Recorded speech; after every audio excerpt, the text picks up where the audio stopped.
और बड़ी खबर आ रही है इस समय सूत्रों के हवाले से। बड़ी खबर, लेफ्टिनेंट गवर्नर मनोज सिन्हा ने आतंकी संबंधों के चलते 3 सरकारी कर्मचारियों को बर्खास्त किया है। सूत्रों के हवाले से बड़ी खबर आप तक पहुंचा रहे हैं। लेफ्टिनेंट गवर्नर मनोज सिन्हा ने मंगलवार को 3 सरकारी कर्मचारियों को बर्खास्त कर दिया जो लश्कर-ए-तैयबा और हिजबुल मुजाहिदीन के लिए काम कर रहे थे। तो ये बड़ी खबर हम आप तक पहुंचा रहे हैं। लेफ्टिनेंट गवर्नर मनोज सिन्हा ने 3 सरकारी कर्मचारियों को बर्खास्त किया है जो लश्कर-ए-तैयबा और हिजबुल मुजाहिदीन के लिए काम कर रहे थे। तो सूत्रों के हवाले से एक बड़ी खबर आ रही है। आतंकी संबंधों के चलते इन सरकारी कर्मचारियों को बर्खास्त किया गया है। एलजी मनोज सिन्हा ने इन सरकारी कर्मचारियों को बर्खास्त किया है। आतंकी संगठनों से संबंध होने का इन पर आरोप है। आरोपियों में एक पुलिस कांस्टेबल, एक शिक्षक है, एक सरकारी मेडिकल कॉलेज में जूनियर सहायक शामिल है। जम्मू कश्मीर के उपराज्यपाल मनोज सिन्हा का बड़ा एक्शन, ये खबर हम आप तक पहुंचा रहे हैं सूत्रों के हवाले से। बड़ी खबर, और सुधाकर दास इस पर ज्यादा जानकारी के साथ हमारे साथ मौजूद हैं। सुधाकर, क्या है ये पूरी खबर? सूत्रों के हवाले से जिस प्रकार से खबर मिल रही है कि लेफ्टिनेंट गवर्नर मनोज सिन्हा ने आतंकी संबंधों के चलते 3 सरकारी कर्मचारियों को बर्खास्त किया है। देखिए, चला बड़ी खबर है और संविधान के जो आर्टिकल 3112(3) के अंतर्गत इन तीनों को सेवा से बर्खास्त किया गया है पूरी तरह से। इस वक्त ये तीनों जो टेरर कॉन्स्पिरेसी है, आतंक को शह देने में, आतंक को समर्थन देने में, उनके साथ मिलकर साजिश रचने के, हत्याकांड के आरोपों में ये तीनों इस वक्त जम्मू कश्मीर की जेलों में बंद है और पिछले कुछ वर्षों से बंद है।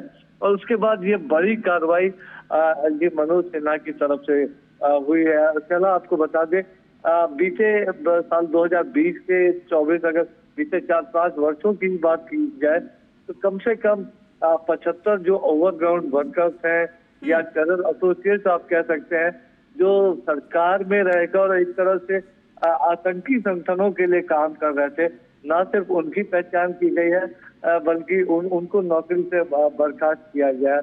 और जैसा आपने जानकारी दी, ये तीनों लगातार आतंकी संगठनों को, पाकिस्तान की आईएसआई, पाकिस्तान में मौजूद लश्कर-ए-तैयबा, हिजबुल मुजाहिदीन, उनके कहने पर समर्थन मुहैया करा रहे थे।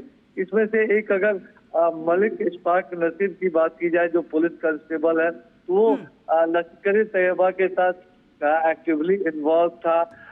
चाहे लश्कर की तरफ से अगर कोई हथियारों की सप्लाई हो रही है, नारकोटिक या अन्य चीजों की सप्लाई हो रही है, तो उसको सेफ लोकेशन बताना जीपीएस टेक्नोलॉजी की मदद से, और फिर उसको इकट्ठा करके नारकोटिक्स, हथियार और तमाम गोला बारूद उनको सुधाकर, यहाँ पर ये भी जानने वाली बात है, ये भी बताइए हमारे दर्शकों को कि कब से ये लश्कर-ए-तैयबा और इन आतंकी संगठनों से ये सरकारी कर्मचारी जो है वो जुड़े हुए थे? क्या ये रिसेंटली जुड़े थे या इनके संबंध बहुत पहले से थे, उजागर अब हो पाए?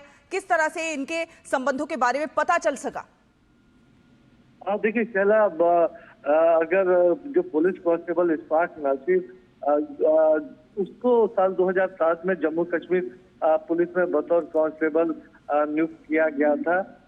बाद में सूत्रों को, सुरक्षा सूत्रों को जानकारी मिली कि उसका भाई मलिक आसिफ नसीर है, वो पाकिस्तान में ट्रेन होकर टेररिस्ट बन गया है, जिसका खात्मा साल 2018 में सुरक्षा बलों ने किया था। उसी दौरान जो इसके भाई की जो टेरर एक्टिविटीज को लेकर सुरक्षा बलों को संदेह हुआ, जब उसकी जांच की गई तो पता चला कि वो लगातार जो आतंकी साजिशों में शामिल रहा था। और सितंबर 2021 में पुख्ता सबूतों के आधार पर उसकी जांच हुई, जब एक आर्म्स स्मगलिंग केस की जांच की जा रही थी। निश्चित तौर पर पुलिस का दायित्व होता है कि आतंक से लोगों की रक्षा करे, लेकिन वो खुद आतंकी साजिशों में शामिल था।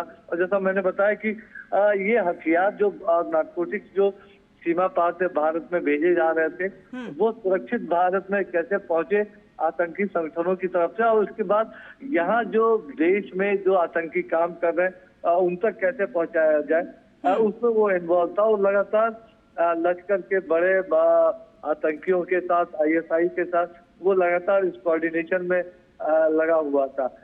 एजाज अहमद की अगर पहला बात की जाए तो ये 2011 से एक स्कूल में टीचर के तौर पर तैनात था, लेकिन ये हिजबुल मुजाहिदीन का एक आप कह सकते हैं ट्रस्टेड टेरर एसोसिएट था। सुधाकर, अधिकतर जो सरकारी कर्मचारी होते हैं वो इधर उधर कुछ ऐसी एक्टिविटीज करने से काफी ज्यादा डरते हैं, क्योंकि उन्हें नौकरी जाने का भी डर होता है। लेकिन इस तरह से इन लोगों का इन्वॉल्वमेंट क्या माना जाए, क्या कुछ और भी लोग होंगे जो इस तरह से इन्वॉल्व होंगे?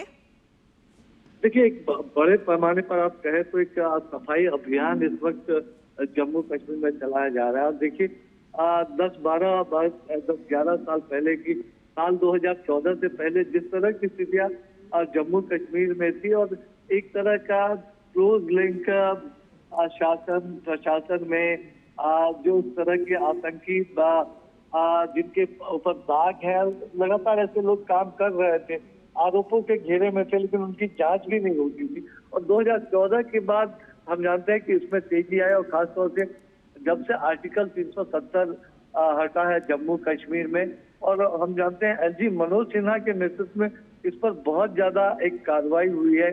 एक जो फेक नैरेटिव जम्मू कश्मीर में फैलाया जा रहा था, न सिर्फ उस पर प्रहार हुआ, बल्कि ग्राउंड लेवल पर, जमीनी स्तर पर जाके इस तरह के जो मोर्च सरकारी विभागों में रहकर सरकारी वेतन उठाते हुए आतंकियों की मदद कर रहे हैं। और इसमें से एक जो हेल्थ डिपार्टमेंट में जो काम कर रहा है, जिसको बर्खास्त किया गया, वो एक जर्नलिस्ट सुजात बुखारी, कश्मीर के एक नॉन जर्नलिस्ट थे, उनकी जो हत्या की साजिश है उसमें शामिल रहा था। तो इस तरह के एक तरह से इन्होंने काम किए हुए हैं। तो निश्चित तौर पर एक बड़ी कार्रवाई LG मनोज सिन्हा की तरफ से और सरकार के सूत्रों की तरफ से कहा कि कई अन्य लोग भी रडार पर है, उनकी सघनता से जांच की जा रही है, और उनके खिलाफ भी आने वाले समय में बड़ी कार्रवाई होगी। बिल्कुल, बड़ी कार्रवाई हुई है।